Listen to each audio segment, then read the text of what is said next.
कहते हैं राम कथा गंगा दो प्रकार की है, एक भागीरथी गंगा है, एक राम कथा की गंगा है। जो इस राम कथा की गंगा में डुबकी लगाता है वो भव सागर तर जाता है। अद्भुत कथा है। इस कथा के वक्ता भगवान भोलेनाथ और श्रोता माता पार्वती। जिस कथा को भगवान शंकर गाते हों, माता पार्वती सुनती हों, ऐसी पावन कथा कहने का और सुनने का हमें कितना सौभाग्य प्राप्त हो रहा है। सच कहता हूं भक्तों, आप जो मनुष्य हैं ना, आप सभी मनुष्य देवताओं से भी श्रेष्ठ हैं। क्यों? क्योंकि देवताओं को स्वर्ग में कथा थोड़ी मिलती है सुनने को। यदि कथा कहीं मिलती है तो केवल श्रीधाम वृंदावन, केवल मृत्यु लोक में ही कथा श्रवण करने को मिलती है, अन्यथा कथा कहीं सुनने को नहीं मिलती।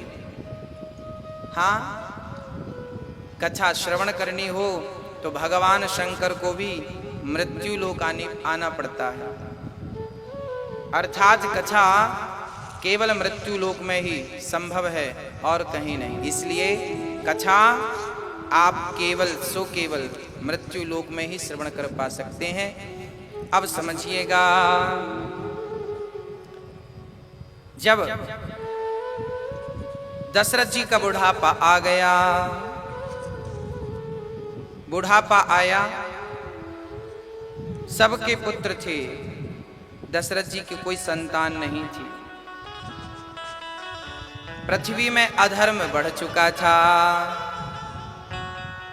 बाढ़े खल बहु चोर जुआरा, जेलम पट पर धन परदारा, मान ही मात पिता नहीं देवा, साधुन सन करवा वही सेवा, जिनके यह आचरण भवानी, ते जान हूँ निश्चर सब प्राणी, अतिशय देख धर्म के ग्लानि, परम सभीत धरा अकुलानी।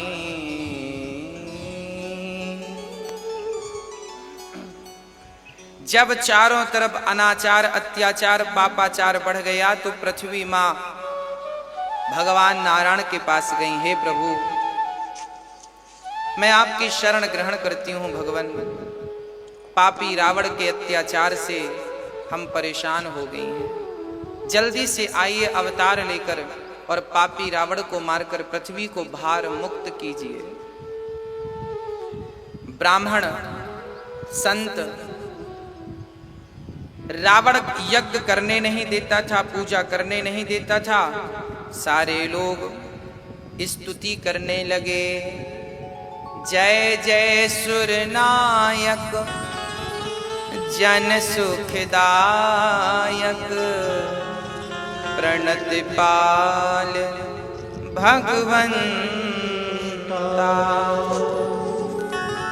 गौ दुज हितकारी जय सुरारी, सिंधु सुता प्रिय हे प्रभु आपकी जय हो, जय जय सुरनायक जन सुखदायक। हे प्रभु आप जन को सुख देने वाले हैं, इसलिए प्रकट हो जाइए। गौदुज हितकारी, आप गौ माता का, ब्राह्मणों का और भक्तों का हित करने वाले हैं।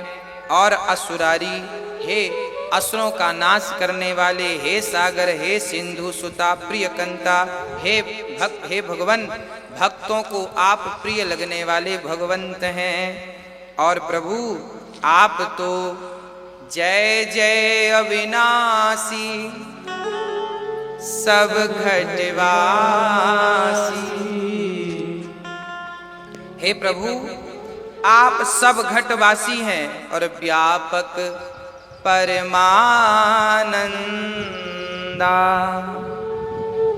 भगवान कहाँ रहते हैं? हरि व्यापक सर्वत्र समाना, प्रेमति प्रगट हाँ ही मैं जाना। हे प्रभु, आप कहाँ रहते हैं? शंकर जी से माता पार्वती ने कहा भगवान कहाँ रहते हैं? तब भगवान शिव ने माता पार्वती से कहा देवी, भगवान सर्वत्र रहते हैं। अच्छा, सर्वत्र रहते हैं तो फिर नजर क्यों नहीं आते, दिखते क्यों नहीं हैं? तब माता पार्वती से शिव जी ने कहा देवी, जैसे माचिस की डिबिया में, जैसे माचिस की डिब्बी में आग रहती है कि नहीं? हाँ या ना? रहती है। जैसे माचिस की तीली में आग तो रहती है, पर वो आग प्रकट तब होती है जब तीली को माचिस से घर्षण किया जाए। यूं बिना घर्षण के अपने आप आग प्रकट नहीं हो सकती।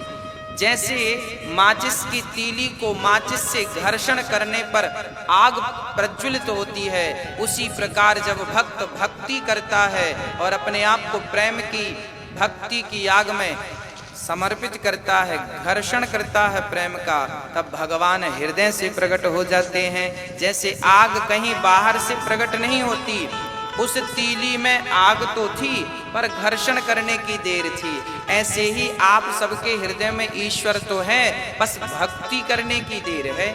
भक्ति करो, प्रेम करो, तो भगवान कहीं बाहर से थोड़ी प्रकट होते हैं, भगवान हृदय से प्रकट हो जाते हैं। ऐसे प्रभु की स्तुति जब सबने गाई, ये वेद स्तुति है, जब भगवान ने गाई, सबने गाई, तो भगवान कहते हैं चिंता ना करो, हम आएंगे जल्दी से और पापी रावण को मार गिराएंगे। अब पृथ्वी ब्राह्मण संत अपने अपने निज स्थान में चले गए। अब यहाँ दशरथ जी का प्रसंग आ गया। दशरथ जी महाराज एक बार दुखी बैठे थे, उदास थे। क्यों उदासी थी? एक बार भूपति मन माही, भय गिलानी मोरे सुत नाहि। एक बार दशरथ जी को आत्मगिलानी हो गई। राम राम राम राम। सबके तो बच्चे हैं। अच्छा, कहा जाता है कि दशरथ जी को गिलानी क्यों हो गई? यहां पर लिखा है एक बार भूपति मन माही भय गिलानी। दशरथ जी को गिलानी क्योंकि दशरथ जी का बुढ़ापा आ गया था और अभी तक कोई संतान नहीं थी।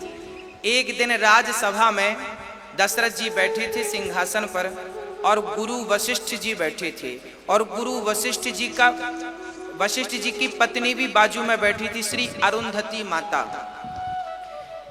अरुंधति बैठी हैं, गुरु वशिष्ठ जी बैठे हैं और दशरथ जी भी बैठे हैं और सभा लगी है।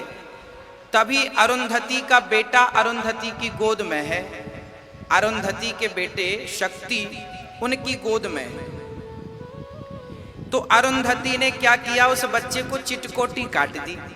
अरुंधति माँ ने अपनी गोद में जो बच्चा था, उनका अपना बच्चा था, उससे चिटकोटी काट दी। और जब ऐसा काटा तो अरुंधति की गोद में बच्चा था, रोने लग गया।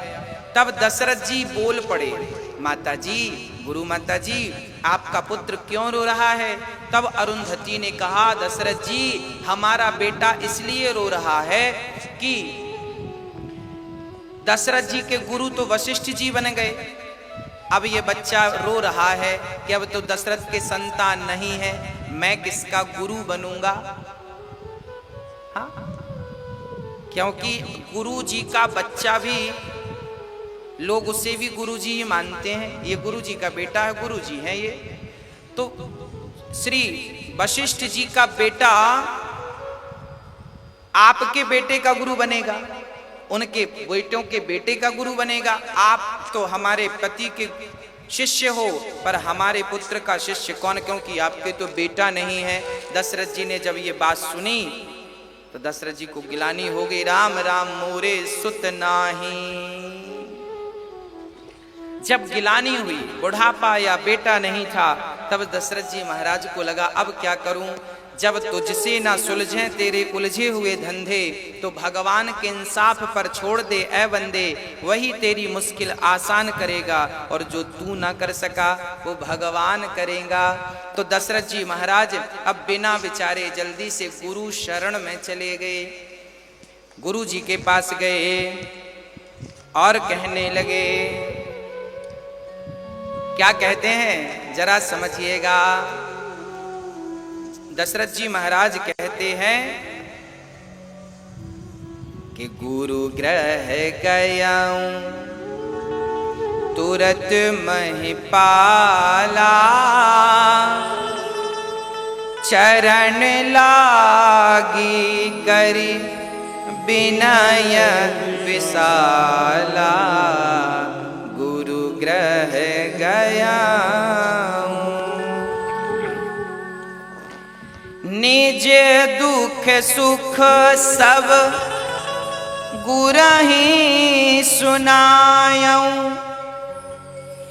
कहि वशिष्ठ बहु विधि समझायऊं, धरहूं धीर हुई है सुतचारी, और त्रिभुवन विदित भगत भयहारी।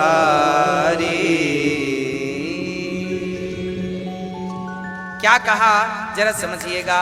दशरथ जी गुरु वशिष्ठ जी के पास गए, चरण पकड़ के अपना दुख और सुख सुनाया। अच्छा, दुख तो समझ में आता है, गोस्वामी जी लिख रहे हैं दुख सुख दोनों सुनाया। भाई दुख तो था, बेटा नहीं था, ये तो दुख सुनाया। सुख क्या था? बोले सुख क्या था भाई आपका? तब दशरथ जी ने कहा आप जैसे गुरु मिल गए हैं, यही मेरे जीवन का सबसे बड़ा सुख है। और दशरथ जी को कहा कि दशरथ जी ने कहा मुझे चिंता करने की जरूरत नहीं है, बेटा नहीं हुआ कोई बात नहीं, आपकी कृपा है। तब गुरु वशिष्ठ जी ने कहा चिंता ना करो, मैं एक यज्ञ करता हूँ, उस यज्ञ से बालक आपके 4 बच्चे उत्पन्न, धरहूं धीर हुई हैं सुत चारी, 4 बच्चे होंगे, आपके घर आनंद होगा। अब दशरथ जी आए थे रोते रोते, हंसते हंसते चले गए। जब सच्चे गुरु की शरण में आते हो ना, तो गुरु के पास रोता रोता आता है, और गुरु अपने ज्ञान से अपनी भक्ति से आपको हंसा करके संसार का सुख दे करके आपको विदा कर देते हैं। ये गुरु की महिमा है। दशरथ जी गए, अब यज्ञ कौन कराएगा? अब यज्ञ वशिष्ठ जी करा नहीं सकते थे, पर यज्ञ करने वाले ब्राह्मणों को अरेंज कर सकते थे। यज्ञ कौन कराएगा? बोली श्रृंगी ऋषि वशिष्ठ बुलावा, पुत्र काम शुभ यज्ञ करावा, श्रृंगी ऋषि। ये श्रृंगी ऋषि कौन थे? कहा जाता है दशरथ जी की एक बेटी हुई थी सुमित्रा के गर्भ से। वो बेटी दशरथ जी के एक मित्र थे, नाम था रोमपाद। रोमपाद नाम के एक राजा थे जो दशरथ जी के बड़े घनिष्ठ मित्र थे। उन रोमपाद की कोई संतान नहीं थी, वो बहुत दुखी रहा करते थे। तो क्या हुआ, दशरथ जी ने उन्हें दुखी देखकर कहा मित्र आप दुखी क्यों हैं? रोमपाद जी ने कहा कि महाराज मेरे कोई संतान नहीं है। उसी समय दशरथ जी के यहाँ एक कन्या ने जन्म लिया था सुमित्रा के गर्भ से, नाम रखा था शांता।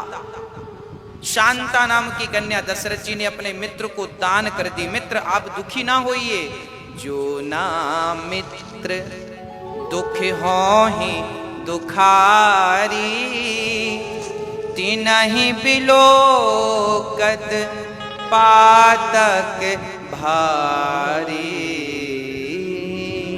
दशरथ जी महाराज ने देखा कि मेरा मित्र दुखी है, मेरा मित्र दुखी ना रहे। मित्र रामपाद को हृदय से लगाया और अपनी बेटी दान कर दी। लो, मेरी बेटी को अपनी मानना और सुखी रहना। अब वो रामपाद दशरथ जी की बेटी शांता को लेकर गए। वो उनके राज्य में जब बेटी सयानी हो गई, शांता जब 16-18 साल की हो गई, तो अचानक रामपाद के नगर में, रामपाद के देश में बारिश नहीं हो रही थी। किसी कारणवश बारिश नहीं हुई, सब पानी गिरता आजू बाजू में, सारे राजाओं के राज्य में, पर रामपाद के नगर में पानी नहीं गिरता। कहा जाता है कि ब्राह्मणों ने श्राप देकर के कह दिया कि यहाँ पानी नहीं गिरेगा, सूखा पड़ जाएगा। तब रामपाद ने अपने गुरु से पूछा, गुरु जी मैं क्या करूं कि पानी गिर जाए? तब कहा कि यदि श्रृंगी ऋषि तुम्हारे घर आ जाएं और तुम्हारे घर बैठकर भोजन कर लें तो तुम्हारे घर पानी, तुम्हारे नगर में पानी गिरेगा। अच्छा, ये श्रृंगी ऋषि कौन थे? श्रृंगी ऋषि के पिता जल में खड़े होकर के तप कर रहे थे। श्रृंगी ऋषि के पिता जल में खड़े होकर तप कर रहे थे। जल में ही इनका तेज गिर गया और उस तेज को, जल में पानी पी रही थी एक मृगी, तो उस मृगी के वो मुख से गर्भ में चला गया और वो मृगी गर्भवती हो गई। उस मृगी के गर्भ से एक बालक जन्म लेता है जिसके मस्तक पर एक सींग था। सींग, मृग का सींग था, इसलिए इनका नाम पड़ा श्रृंगी। श्रृंगी इनका नाम पड़ा क्योंकि इनके मस्तक पर एक सींग था, यहां पर खड़ा हुआ। और ये उन संत की अब कुटिया पर रहने लग गए। मृगी ने जन्म दिया, मृगी तो चली गई। अब संत को लगा ये बच्चा है, तो बच्चे को ले आए, पाल पोस के बड़ा किया। अच्छा, श्रृंगी ऋषि ने कभी संसार के मनुष्यों को देखा ही नहीं था अपने पिता के सिवा। अब जिन ऋषि ने उन्हें पाला, उन्हें अपना पिता मान लिया। और वो जंगल में रहते, उन्होंने कभी स्त्रियों को नहीं देखा, उन्होंने कभी पुरुषों को नहीं देखा। अब रामपाद को कहा गया कि श्रृंगी ऋषि लगभग 14 साल के हो गए हैं, 15 साल के हो गए हैं। जाओ, यदि वो आपके नगर में आ जावें तो आपके नगर में वर्षा हो जाएगी। ऐसे श्रृंगी ऋषि को मनाने के लिए रामपाद ने कुछ स्त्रियों को भेजा। कहा जाता है, ये महाभारत में विस्तार से चर्चा मिलती है कि जब श्रृंगी ऋषि के पास रामपाद ने स्त्रियों को भेजा तो जीवन में पहली बार रामपाद, श्रृंगी ऋषि ने स्त्रियों को देखा और देखा तो देखते रह गए। कहा जाता है कि उन स्त्रियों में रामपाद की बेटी शांता भी थी। शांता थी। शांता बड़ी सुंदर थी, दशरथ जी की बेटी सुमित्रा की पुत्री दशरथ जी ने दे दिया था। शांता को जब श्रृंगी ऋषि ने देखा तो शांता को देख करके कहा, देवी तुम कौन हो? ये क्या है? ये अच्छा, उसके बड़े बड़े, अच्छा, श्रृंगी ऋषि के बाल जो थे वो जटाएं बन चुके थे और शांता राजा की बेटी थी तो उनके बाल बड़े रेशमी थे और लड़की थी, सुंदर थी, जवान थी। श्रृंगी ऋषि ने आज तक लड़की को नहीं देखा था, ना पुरुषों को, मतलब देखा ही नहीं था। तो उन्हें आश्चर्य हुआ कि ये कौन है। तो श्रृंगी ऋषि ने पूछा, देवी कौन हो तुम? उन्होंने कहा, मैं शांता हूं। श्रृंगी ऋषि ने बालों में हाथ रख दिया, ये क्या है तुम्हारी, ये क्या है? उन्होंने कहा, ये हमारे बाल हैं। अच्छा, ऐसा भी होता है? तभी श्रृंगी ऋषि की दृष्टि शांता के स्तनों पर पड़ी और शांता के स्तनों को देखकर श्रृंगी ऋषि ने कहा कि ये क्या है? तब वहां पर शांता ने बहुत विवेकपूर्ण उत्तर दिया। श्रृंगी ऋषि ने पहली बार स्त्री को देखा है, जरा समझिएगा, और पहली बार देख करके आज वो मंत्र मुग्ध हो रहे हैं। और पूछा, स्त्री के स्तनों को देखकर पूछा शांता से कि ये क्या है? तब शांता ने कहा, महात्मा जी ये क्या है मैं आपको बतलाती हूँ। अभी मैं कुमारी कन्या हूँ, जब मेरा विवाह होगा ना, तो जब विवाह होगा उसके बाद मैं गर्भवती होंगी। गर्भवती होने के बाद जब मेरा बच्चा जन्म लेगा तो मेरा बच्चा इन्हीं स्तनों के माध्यम से अपना पेट भरेगा, ये बच्चा होगा, उसकी तैयारी विधाता ने अभी से स्टार्ट कर दी। शादी होगी जब होगी, बच्चा होगा जब होगा, पर बच्चा होगा तो पिएगा क्या? दूध। उसकी व्यवस्था भगवान ने अभी से स्टार्ट कर दी है। तो ये परमात्मा की व्यवस्था है।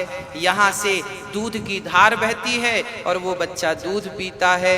अब तो श्रृंगी ऋषि भगवान को धन्यवाद देने लगे, वाह विधाता, तेरी सृष्टि बड़ी निराली है। अभी शादी नहीं हुई और शादी के बाद बच्चा भी अभी कहाँ होगा, और बाद में होगा जब होगा, और तैयारियां अभी से स्टार्ट। लोग कहते हैं भगवान है, इसका सबूत दो। अरे यही तो सबूत है कि तुम्हारा जन्म होगा जब होगा, पर तुम्हारे जन्म की तैयारियां परमात्मा ने पहले से कर रखी हैं। ये तैयारी ही ईश्वर के होने का प्रमाण है। श्रृंगी ऋषि शांता से बात करने लगे। बात करने में उन्हें बड़ा अच्छा लगा। शांता ने अपने पास बिठाया और शांता ने बढ़िया उन्हें क्या खिलाया जानते हैं? हलवा खिलाया।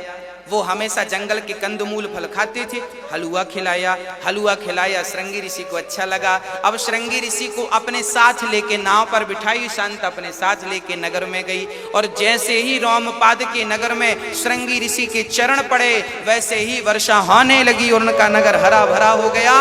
तब रोमपाद जी ने अपनी बेटी शांता का विवाह श्रृंगी से कर दिया। ये लो हमारी बेटी को ले लो। तब श्रृंगी ऋषि का विवाह किनसे हुआ? शांता से हुआ। दशरथ जी की बेटी शांता श्रृंगी ऋषि को, यही श्रृंगी जी, दशरथ जी ने कहा श्रृंगी, क्या हुआ? अब दशरथ जी महाराज, अब श्रृंगी ऋषि आए और गुरु वशिष्ठ जी ने यज्ञ कराया। यज्ञ जब हुआ, 1 साल तक यज्ञ चला था। कितने वर्ष तक यज्ञ चला? 1 वर्ष तक यज्ञ चला। जब श्रृंगी ऋषि आए, यज्ञ कराया, और यज्ञ जब पूरा हुआ तो यज्ञ भगवान प्रकट हो गए। यज्ञ भगवान ने प्रकट होकर क्या दिया? खीर दे दी। खीर दे दी। और खीर जब खाई तो तीनों रानियां गर्भवती हो गईं। खीर का एक भाग कौशल्या को, एक भाग, खीर के 2 भाग किए गए, आधा भाग कौशल्या को, आधा के फिर 2 भाग किए गए। तो एक भाग कैकेयी को, एक भाग सुमित्रा को। और कई संत, कई रामायणों में ये भी लिखा है कि खीर के केवल 2 भाग किए गए थे, एक भाग कैकेयी के लिए और एक भाग माँ कौशल्या के लिए। कौशल्या खीर खाने वाली थी और कैकेयी खीर खाने वाली थी, तभी वहां पर सुमित्रा आ गई। और जब सुमित्रा आई तो दोनों ने, अर्थात कैकेयी माँ ने और कौशल्या माँ ने अपनी अपनी खीर का एक एक हिस्सा, दोनों ने एक एक हिस्सा सुमित्रा माँ को दिया। इसलिए सुमित्रा माँ के 2 बच्चे हुए।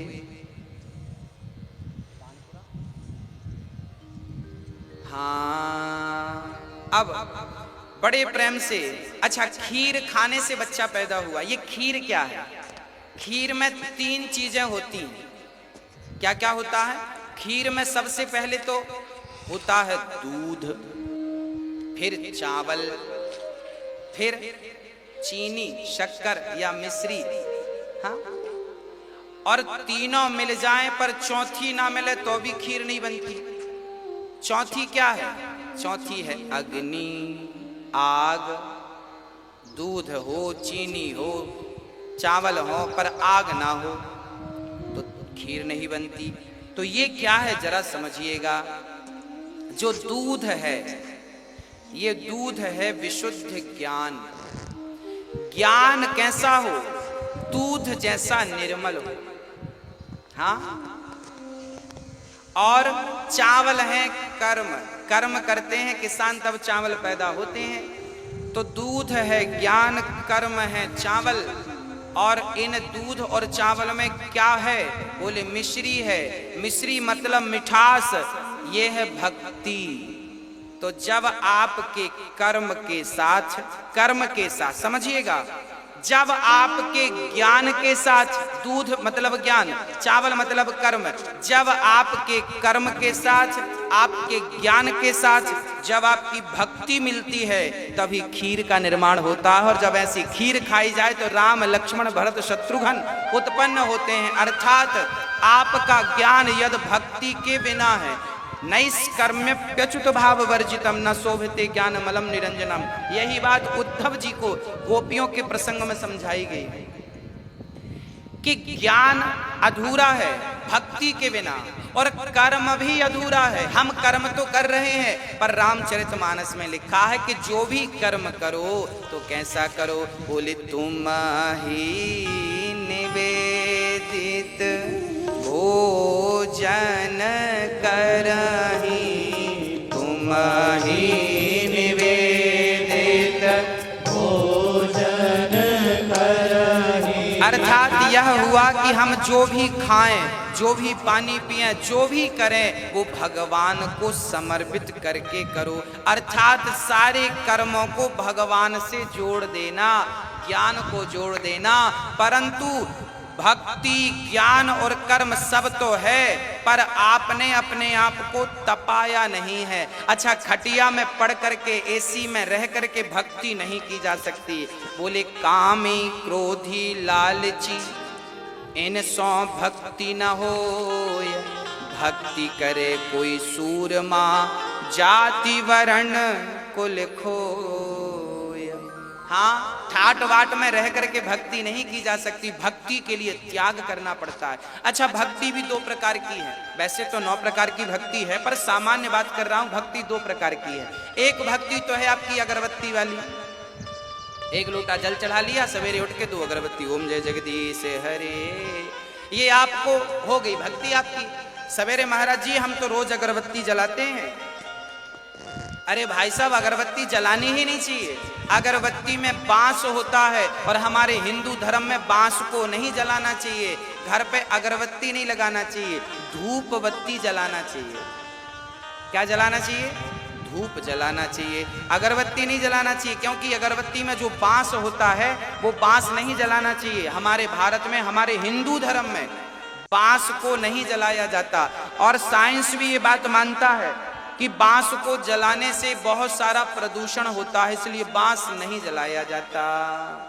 हमारे यहाँ बांस की पूजा होती है, उसे वंश कहा जाता है, तो वंश को जलाया नहीं जाता। तो धूप बत्ती जलाओ। तो भक्ति लोग 2 प्रकार की करते हैं। एक तो ये वाली है, धूप बत्ती जला दिया, अगरबत्ती जला दिया, लोटा भर जल चढ़ा दिया, वो भी 12 बजे, हो गई भक्ति। एक तो ये है सामान्य लोगों की। एक दूसरी है प्रेम, श्रद्धा से, समय से, नियम से। नियम मतलब हमें रोज ये काम करना है, बिना भगवान की पूजा किए, बिना भगवान की स्तुति किए, बिना भगवान का चिंतन किए हमें भोजन नहीं ग्रहण करना। आप परदेश में हैं तो भी भगवान का चिंतन करके ही सारी सेवाएं स्वीकार करनी है। इस प्रकार हमें नियम बनाने चाहिए। अब श्रृंगी जी ने यज्ञ पूरा किया। अच्छा, खीर खाई माँ कौशल्या ने, पर कैकेयी माँ ना थोड़ा सी आलसी थी। इनको लगा खीर ज्यादा, इन्होंने खीर खा ली, गप गप गप गप खीर खाई। अब खीर खाई तो पेट भर गया, क्योंकि हो सकता पहले से भी कुछ नाश्ता वास्ता कर रखा हो माँ कैकेयी ने। तो खीर खाई तो पेट भर गया। अब उनके कटोरे पर थोड़ी सी खीर बची थी, तो कैकेयी माँ ने सोचा कि खीर बची है थोड़ी सी, हम बाद में खा लेंगे, थोड़ा आराम कर लें। तो जाके लेट गई। लेटी तो नींद लग गई। अब खीर रखी थी, उसी समय उनकी कमरे की खिड़की पर एक बाज पक्षी आया और वो खीर का कटोरा अपने पांव में दबा करके उड़ा। और कहाँ गया उड़ के? उसी समय अंजनी माता जंगल में तपस्या कर रही थी। ये अंजनी कौन है? बोले अहिल्या माता की सुपुत्री का नाम अंजनी था। अंजनी माता, अच्छा राम का जन्म तो होगा और संग संग श्री भक्तराज का भी तो जन्म हो। तो क्या हुआ, कैकेयी माँ ने खीर खाई, कटोरा रख दिया, कटोरा लेकर पक्षी भागा। अंजनी माता जंगल में तप कर रही थी, ऐसे हाथ फैलाकर हे प्रभु हे प्रभु हे प्रभु मुझे शक्ति दो, मुझे वर दो। तभी पक्षी के हाथ से वो पांव से कटोरा छूटा और सीधा अंजनी माँ के हाथ में आकर गिरा। अंजनी माँ को लगा ये खीर भगवान ने दी। अंजनी माँ ने खा ली और जब अंजनी माँ ने खाई तो क्या हुआ, अंजनी माँ भी कौशल्या की तरह, कैकेयी की तरह गर्भवती हो गई। और जब गर्भवती हुई तो बड़ा अद्भुत दर्शन है। परिणाम क्या हुआ, सब तिथि बड़ी सुंदर सी तिथि आई, सारी तिथि अनुकूल हो गई कि नौमी तिथि मधुमास पुनीता शुक्ल पक्ष अभिजित हरि प्रीता। भगवान किस तिथि में आए, नौवीं तिथि में। नौवीं में क्यों आए, अष्टमी में आ जाते, एकादशी में आ जाते, दसवीं में आ जाते, नौवीं में क्यों आए, क्योंकि अंकों में सबसे बड़ा अंक कौन सा है, 9। और भगवान ने भी जितने अवतार लिए, इन सारे अवतारों में जो मर्यादा सबसे बड़ी मर्यादा है वो किन की है, राम की है। तो अंक में 9 से कोई बड़ा नहीं और मर्यादा में राम से कोई बड़ा नहीं, इसलिए राम ने नौवीं तिथि चुन ली। नौमी तिथि मधुमास पुनीता।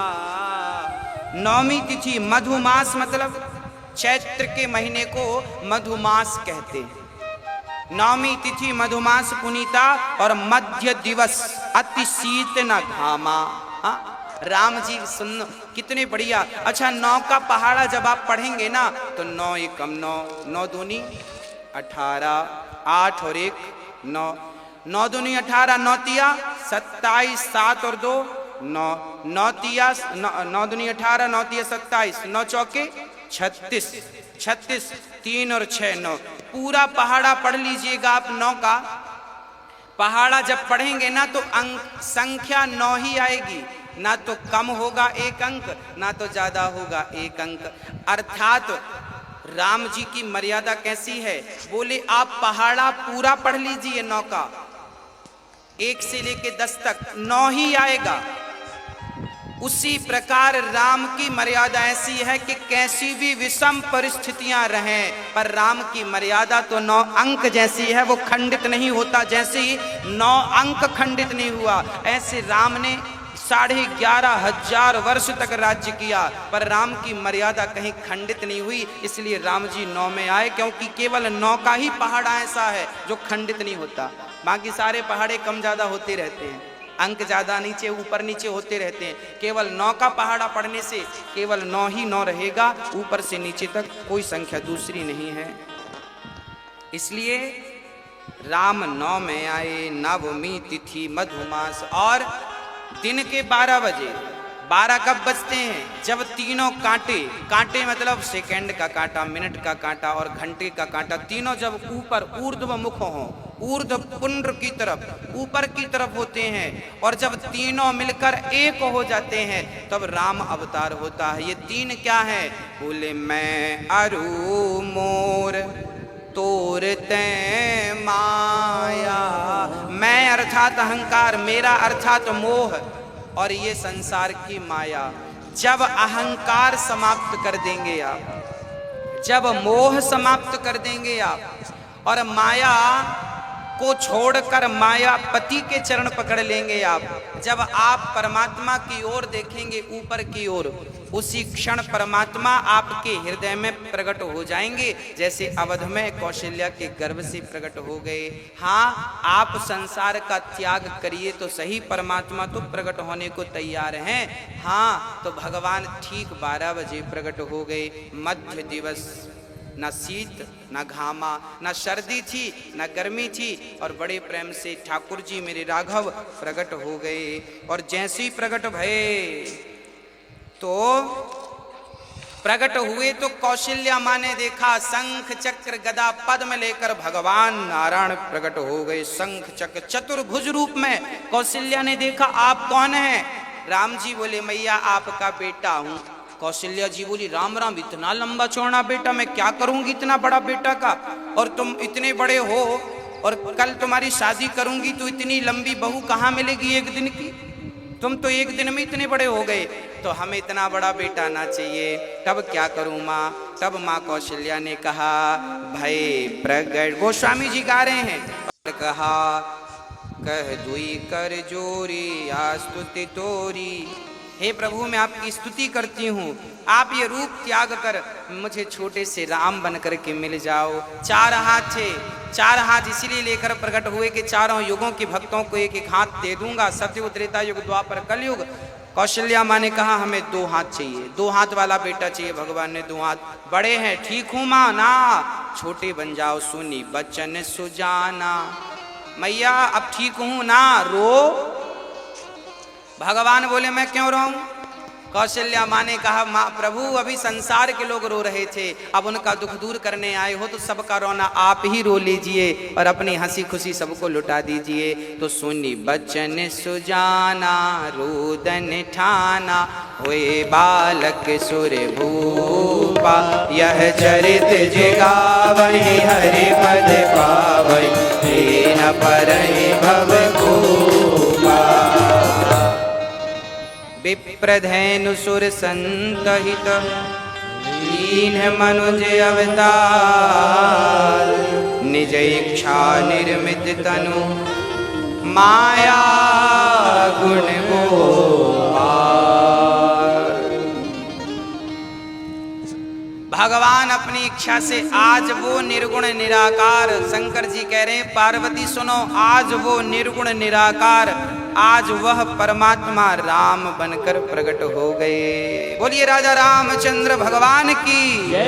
जब राम प्रकट भये तो सुनि शिशुरुदन परम प्रिय वाणी, संभ्रम चली आई सब रानी। कितना बढ़िया गोस्वामी जी कह रहे हैं, गोस्वामी श्री तुलसीदास जी महाराज कह रहे हैं। अच्छा देखो यहाँ चौपाइयों पर ध्यान देंगे ना तो कुछ निकलेगा। क्या निकल रहा है? बोले सुनि शिशुरुदन परम प्रिय वाणी। जब राम का जन्म हुआ, राम रोने लगे। दशरथ जी को समाचार मिला कि कौशल्या ने लाला को जन्म दिया है। दूसरी सखी ने कहा सुमित्रा, कैकेयी ने भी एक बच्चे को जन्म दिया है। और तीसरी खबर मिली कि 2-2 बच्चों को सुमित्रा माँ ने जन्म दिया। अब तो दशरथ जी बुढ़ापे में नाचवे लग गए। 4-4 छोरा है गए, कल तक एको ना भयो, आज 4 है गए इकट्ठे। तो 4-4 छोरा है गए, अब तो दशरथ जी नाचवे लग गए। अच्छा यहाँ पर गोस्वामी जी लिख रहे हैं संभ्रम चली आई सब रानी। सब रानी मतलब दशरथ जी की रानियां कितनी थी?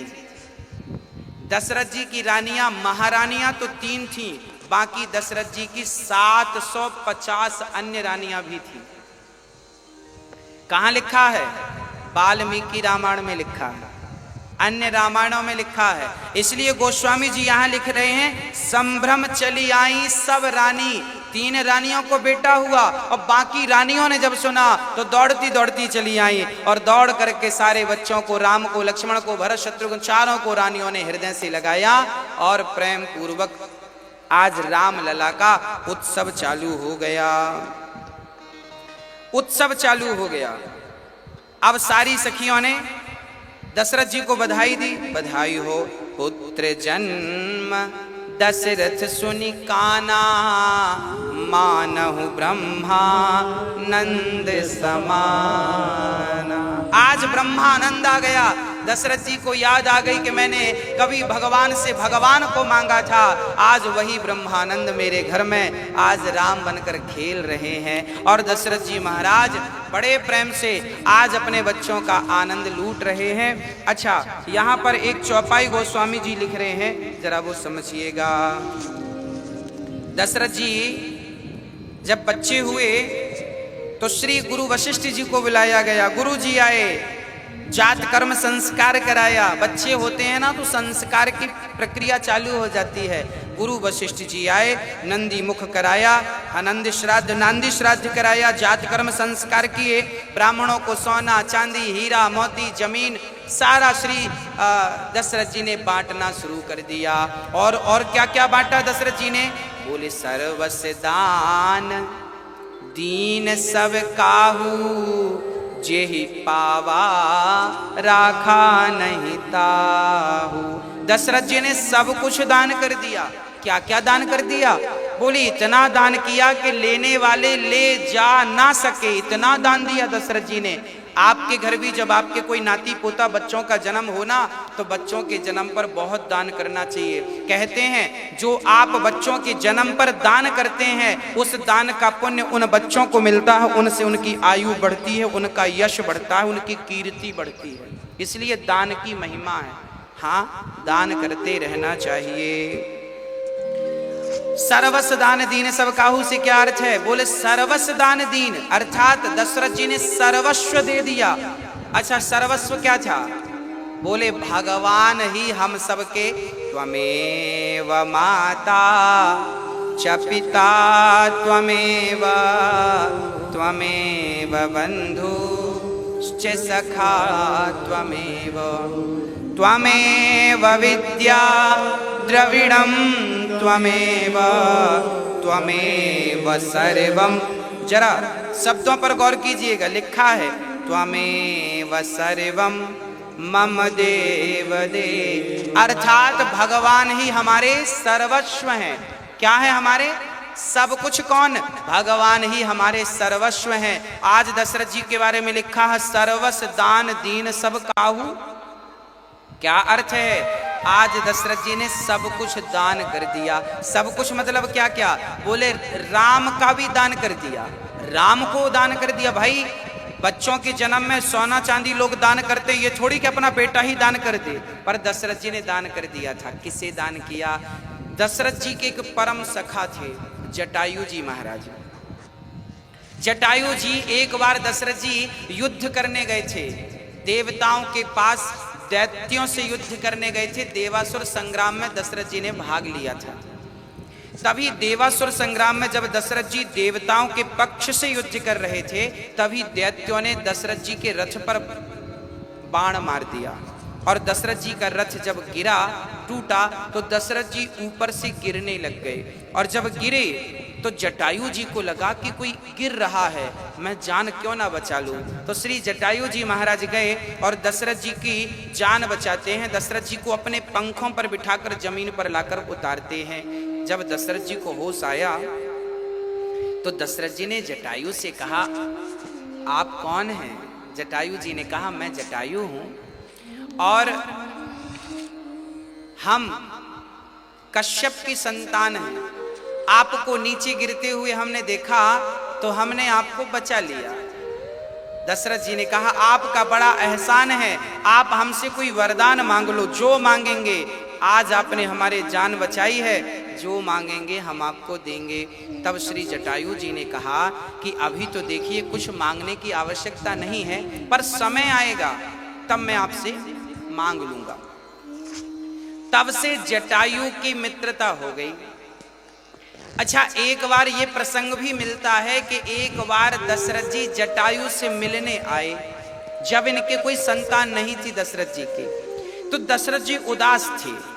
तो दशरथ जी की उदासी देखकर जटायु जी ने कहा, दशरथ जी आप उदास क्यों हैं?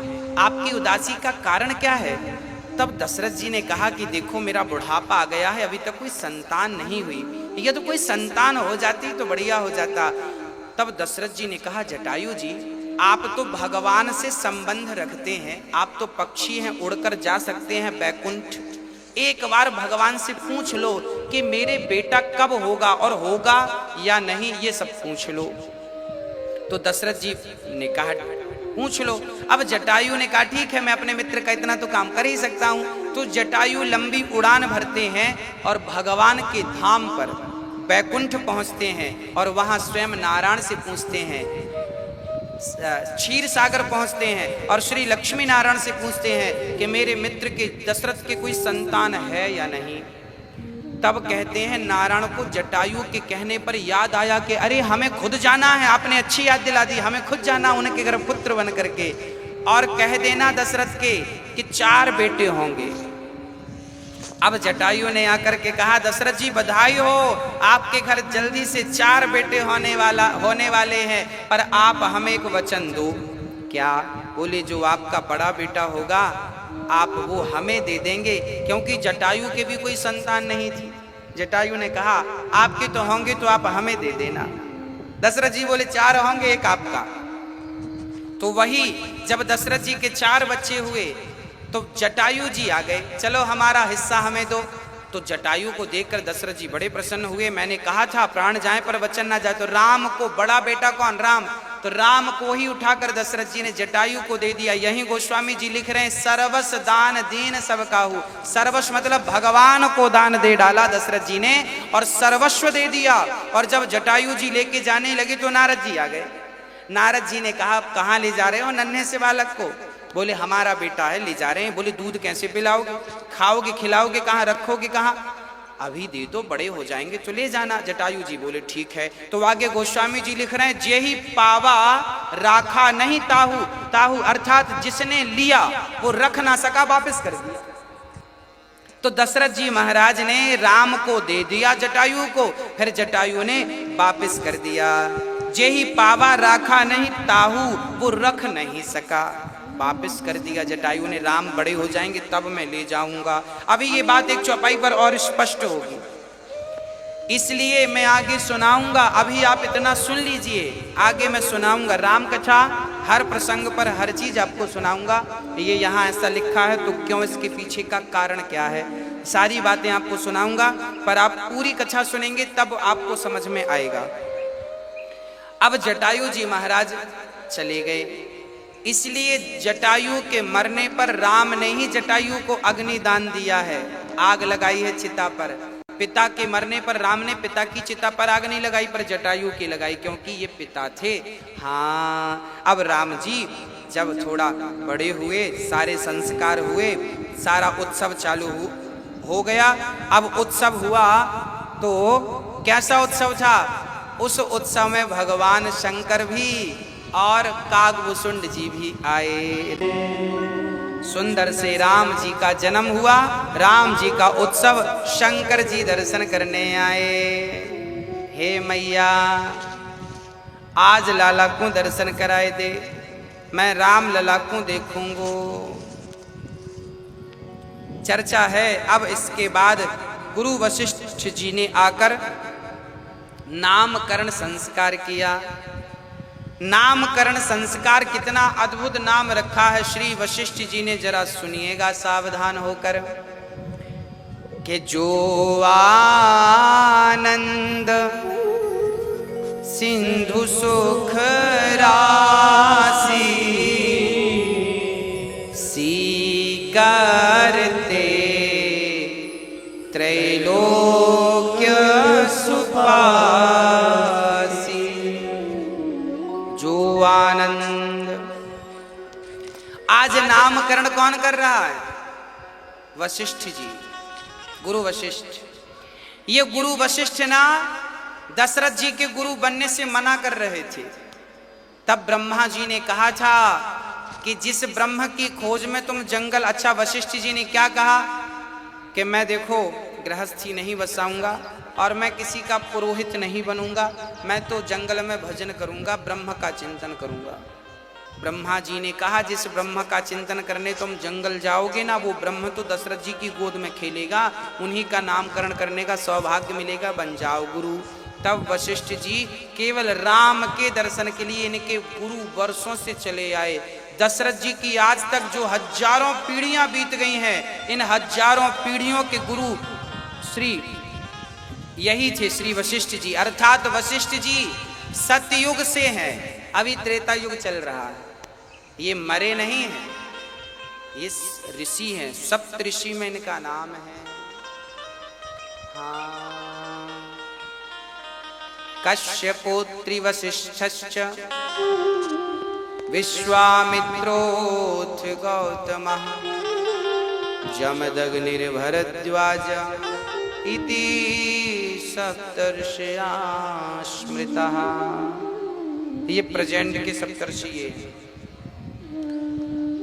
हाँ, बड़ा अद्भुत चरित्र है मेरे राम लला का। क्या नाम रखा गुरु वशिष्ठ जी ने? बोले जो आनंद सिंधु सुख राशि करते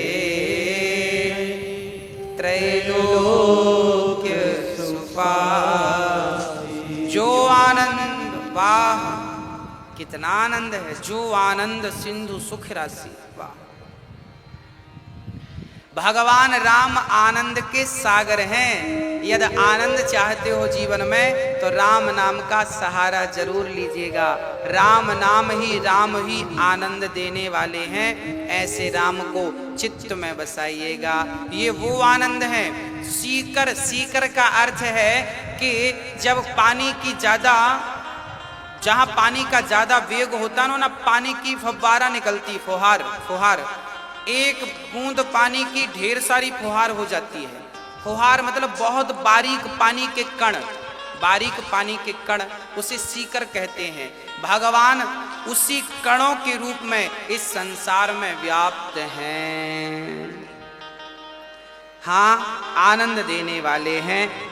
रमन्ते योगिनाम यस्य सह रामः, जो योगियों के हृदय में रमण करें, ऐसे भगवान को, राम को हम नमस्कार करते, प्रणाम करते हैं। और जो आनंद सिंधु सुख राशि, सो सुख धाम राम असनामा, राम का नाम सुख का धाम है और अखिल लोकदायक विश्रामा, ये भगवान विश्राम देने वाले हैं। कोई श्रद्धा से राम का नाम जप ले तो प्राणी मात्र का कल्याण हो जाता है। राम नाम की क्या महिमा कहूं भक्तों। राम नाम के बल पर पानी पत्थर पर डूबे नहीं, पार हो गई सेना, केवल नाम का ही तो प्रभाव था। अजामिल जैसे पापी भी नाम के बल पर तर गए, ये नाम का ही तो प्रभाव था। क्या कहें।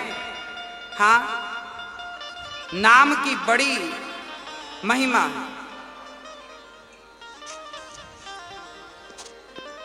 हाँ, एक बार क्या हुआ, एक आदमी था, उस आदमी से गुरुजी ने कहा बेटा बोलो राम। वो व्यक्ति बोला मैं नहीं बोलूंगा। गुरुजी बोले बस एक बार बोल दे राम। ठीक है। गुरुजी के बार बार कहने पर उसने कह दिया, एक बार कहा राम। गुरुजी बोले बस बस हो गया काम, बस बस अब कुछ नहीं कहना, हो गया काम। गुरुजी ने कहा बेटा तुमने एक बार राम बोल दिया है, अब कोई कहे कि इस राम के बदले में कुछ ले लो तो लेना मत। इस नाम के पुण्य के बदले में कुछ और ले लो तो लेना मत। ठीक है गुरुजी। जब वो आदमी मरा तो मर करके जब वो गया संसार से, तो उसने, यमराज जी ने कहा कि इसने तो जीवन भर पाप किया है, बस एक ही नाम लिया है। तो यमराज जी ने कहा भाई तुमने एक बार राम बोला है, बताओ इस नाम का तुम्हें क्या फल चाहिए। उस आदमी को गुरुजी की बात याद आ गई कि गुरुजी ने कहा था कि बदले में कुछ ले मत लेना। तब उसने कहा देखो हमें तो राम नाम का ही जो फल मिलता है वो दो, इसके बदले में कुछ नहीं चाहिए। अब यमराज चक्कर में पड़ गए, किसी एक नाम का क्या फल दे दें। यमराज जी बोले शंकर जी खूब जानते हैं। यमराज जी शंकर जी के पास गए, हे भोलेनाथ आप बताओ कि एक नाम का क्या बल है, क्या महिमा है। तब कहते हैं सुनो, एक नाम की महिमा क्या है ये तो मैं भी नहीं जानता, चलो ब्रह्मा से पूछते हैं। तो ब्रह्मा के पास शंकर जी, यमराज और वो आदमी गए, ब्रह्मा से पूछा। ब्रह्मा बोले हमें नहीं पता।